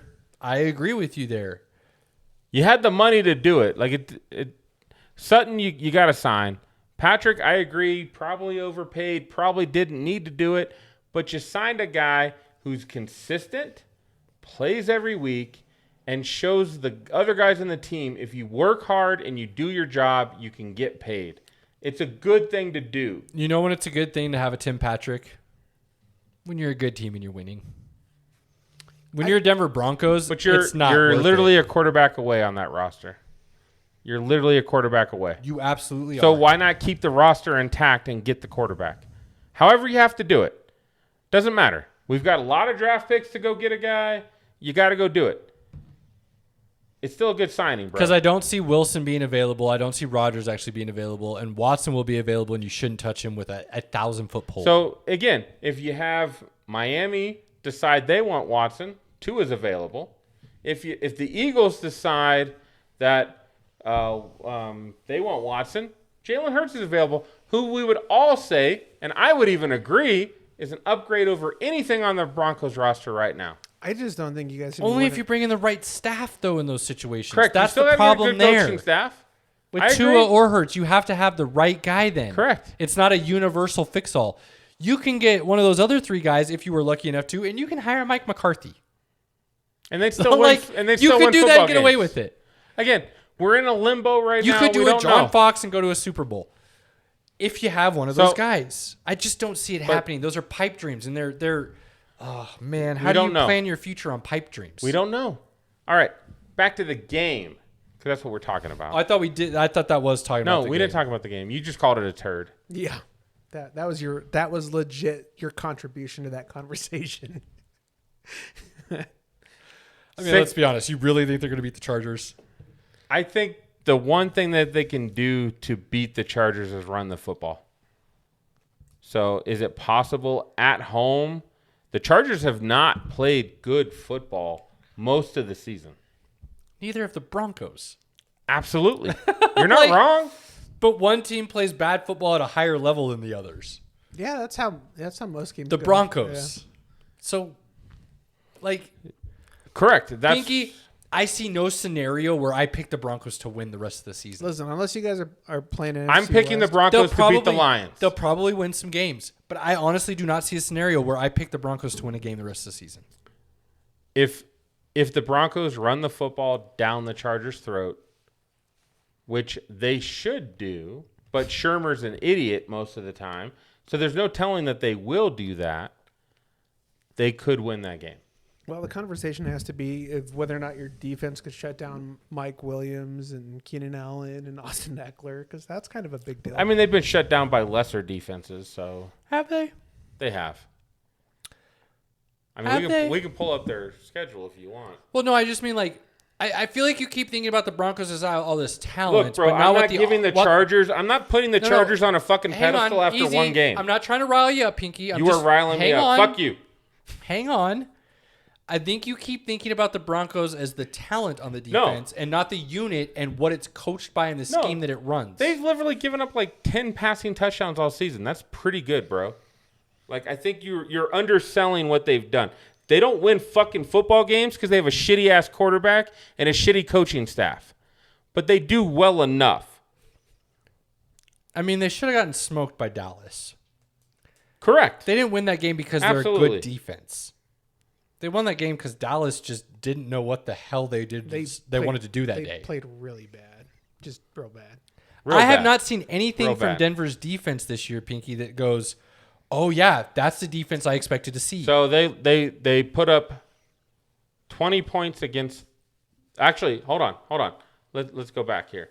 They put up 20 points against the Redskins. 20. They lost to the Cowboys. Hang on, are you giving me how many points were scored on them, or how many on. points they scored? They scored 17 against the Cowboys. They scored 30 on the Chiefs. They scored 28 on the Raiders. Hang on, All stop. games I think they should do. Hang on, are you giving me how many points the offense scored, or how many points the defense allowed? I'm talking the Chargers scored points. Why are we talking about the Chargers? That's what we're talking about. I'm You're talking just about the saying there's Broncos no fucking way. defense. I'm talking about the Broncos defense. You want to go there? You want to go there? You want to stick with the Chargers? Because the Chargers haven't played that well. I was never talking about the Chargers, Pinky. Oh, okay. Okay. We can switch it up. It's fine. One day, it would be nice to have a conversation with you where your orange colored glasses are not on. My orange colored glasses are always on, but when you're wrong, you're fucking wrong, bro. I'm not, Pinky. You're wrong. I'm saying You're wrong. Let's see. They gave up six. Hold on. They gave up 13 points. 13 points. 0 points. They gave up 23 to the Ravens. They gave up 27 to the Steelers. They gave up 34 to the Raiders. 17 to the Browns. 10 to the Redskins. 16 to the Cowboys. And they gave up 30 to the Eagles. So where am I wrong? You're wrong, bro. About what? I don't know, but you're just thinking they're just fucking dog shit. Like, they're not a dog shit defense. They just have poor coaching. Pinky, I never said they were dog If shit their defense. offense scored points like they should, it wouldn't be a game. Pinky, the talent on this defense says they should be top 5. They have not lived up to any of the expectations that were set to them at the beginning of the year. That's all I'm saying, man. That defense has not looked as good as you thought it didn't was. say that in your statement. I Otherwise, did I would too. agree with you. You did not. We can play it back. We can rewind. Did I say something absurd that You said they were terrible. Yeah. I did not say terrible. I said they have not lived up to their expectations. Aaron doesn't lie. I'm pretty sure Terrible you said they was were not thrown out. terrible. You said we're going to fucking They rewind haven't been this. good. They haven't been good, Pinky. No, they have an offense that doesn't fucking help them at all. I mean, that is. You're in a 2013 game. 2013. And the offense turns the ball over and lets the team score points. That put them at 27. Pinky, if this Is that the defense's fault? If this defense was as good as it was advertised to be at the beginning of the season, yes, they would have stopped that from happening. Yes. It's not as good The as advertised. defense would have stopped Teddy Bridgewater from running out of the way and letting the defense score a touchdown, right? Your defense can only do so much, and when they're on the field all day, of course they're going to get tired and give up points. That's real They simple. haven't been on the field all day. They though. are. When Teddy checks down 3 yards when you What's need the 9. Broncos' offensive rank this year? Horrible. What's their offensive rank this year? And then look up the defensive rank, Pinky. You need to fill in the dead air. If I remember correctly, they're about 18th and 12th. They're not really bad. They're not really good. They're exactly what you expect them to be when you look at their record and you watch their games. They're uninspiring. They're middle of the road. They're purgatory. They're not good enough to do anything really awesome. They're not bad enough to do anything really awesome. They're just there. Well, no, that says a lot of different stats. They're just not good. But I think you're being a little bit harsher on the defense than the offense is the problem. I'm not, because in my mind, your coach is supposed to be a defensive genius. I don't you have care. Arguably If your the most offense talented cannot defensive score roster. points No. or stay No. on the field, Pinky. your defense in today's 2000 game no. when you can't hit No. people. No. Yes. 2015 Broncos defense, you couldn't hit people. Their offense was not good that season. They won a Super Bowl because of the defense. It was as advertised. That is literally, you get that 3 times in 20 years. I get it. You got the Bucks, the Seahawks, and the Broncos. That's 3 times Pinky. in 20 years. Easy, buddy. Easy. Come on, bro. You can't use that as a reason. Sure you can. Look No. how much money they put in the secondary. Those are That was all-time supposed- defenses of all time. What are you arguing with? I said as advertised. Pinky, everybody talking about this team coming into the season was talking about it as an all-time great defense. No, nobody Yes, said they that. were. Top 5 defense, yes. All time, The no. no-fly zone was being thrown back out at the beginning of the season, There's Pinky. no defense in today's NFL at this moment that has been talked about as an all-time defense. Period. You're right. At this moment, there's not. You're absolutely right. Again, Before the as season, nobody advertised was to talked start- about as an yes, all-time. they were, Pinky. No. The- No. Pinky. No. People said the Broncos were going to make the playoffs this year because the defense was going to be able to shut people down. They said top 5, absolutely. But not all-time. That's a whole different level. A whole different level. Again, the defense has not lived up Now, to the again, advertisement. if you do have all pieces of your defense all season... Oh my God. No, you can't say that shit. Von Miller's been hurt. You're throwing Bradley this Chubb if healthy hasn't played again all shit season. out. Kyler Fuller's been out. Sertan's been out a game. You've got If healthy, the Redskins are the number 1 team in the NFL. Sure. Stop saying that shit. I don't care. injuries matter, bro. Injuries They are do. part of the game. They are. At the end of the season, injuries It's are not part an of the game. excuse, Pinky. When you're said before the season they're a top 5 defense or an all-time defense, but half of that defense is no longer playing, that's a big deal, bro. That's not the same defense that you're making those predictions on. Where's the half that's Period. missing? Von Miller? Alexander Johnson, Josie Jewell, the linebackers behind them are both out for the season. They're working on their 5th and 6th linebackers. They had to trade for 2 linebackers. It's completely different. Hear a lot of excuses, Pinky. No, they're still shitty. I'm just saying, like, you're making statements that are based on, again, on paper at the beginning of the season that don't hold as injuries and things happen. Secondary hasn't been as good as advertised. I don't think Patrick Surtain's going to be some great Pro Bowl cornerback. 10 passing touchdowns all year. Like, that's pretty good when you're 10 games in. I mean, you ask any head coach, hey, if you only give 10 passing touchdowns in 10 games, would you feel pretty good about it? And then you tell him you're going to be 5-6.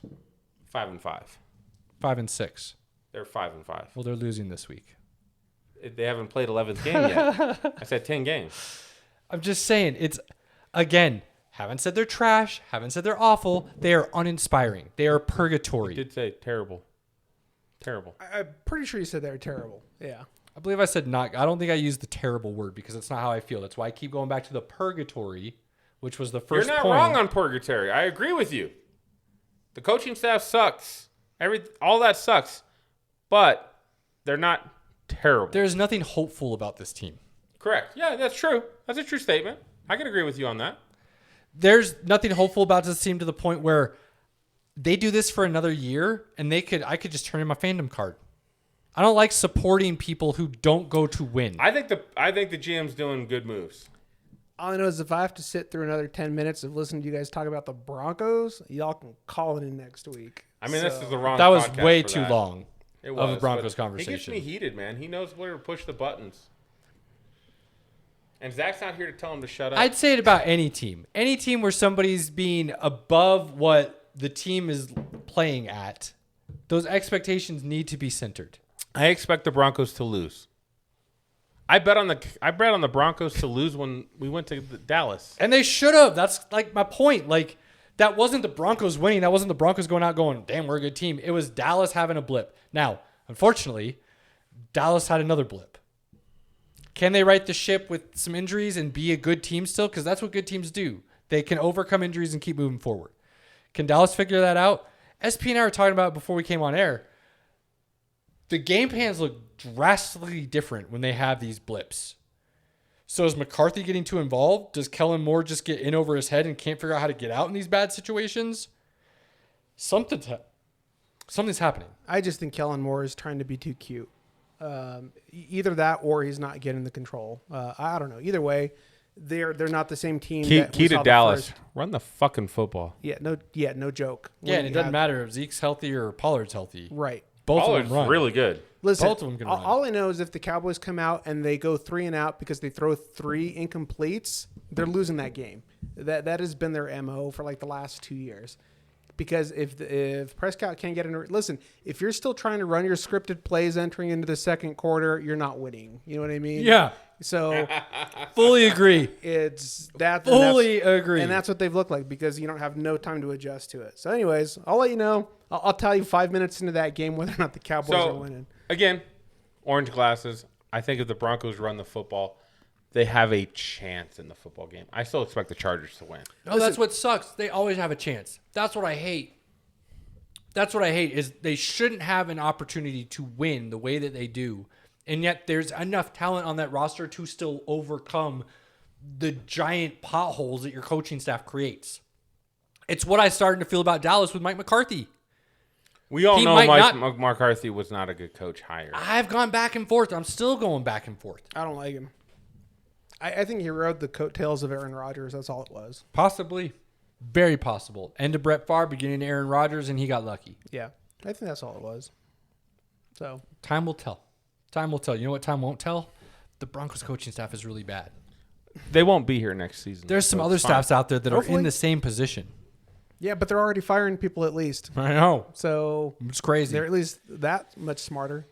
On that note, interesting week of football coming up. Enjoy family. Thanksgiving.